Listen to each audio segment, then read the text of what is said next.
కుల వ్యవస్థ ఈరోజు ఒకరు సృష్టించిందో లేదంటే ఒకరు నిర్మూలించిందో కాదు. ఇది భారతదేశంలో ప్రతి ఒక్కరికి నరనరాల్లో మనం ఒప్పుకున్నా ఒప్పుకోకపోయినా కుల వ్యవస్థ పైనే ఆధారపడుతున్నాము. రెండో విషయము, మీరన్నట్టు హిందుత్వ అంశాన్ని బీసీలను విడగొట్టడమో లేదంటే మరొకటో కాదు. బీసీలు హిందుత్వంలో భాగస్వామ్యమే.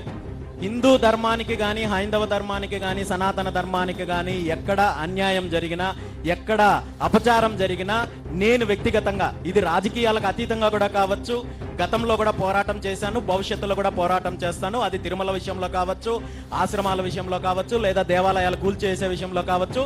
స్పష్టంగా మా విధానాన్ని గత 2.5 సంవత్సరంలో మీరు తీసుకున్నట్టయితే జరిగిన ప్రతి సంఘటన పైన నేను స్పందించాను, నేను పోరాటం చేశాను. తిరుమలకు సంబంధించిన అంశంలో పాదయాత్ర చేశాను.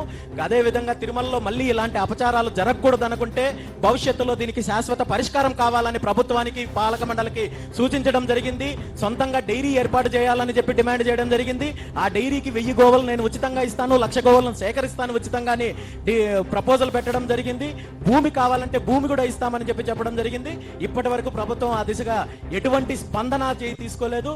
అదేవిధంగా కాశీనాయన మఠం కూల్చేసినప్పుడు అక్కడ పోరాటం చేయడం జరిగింది.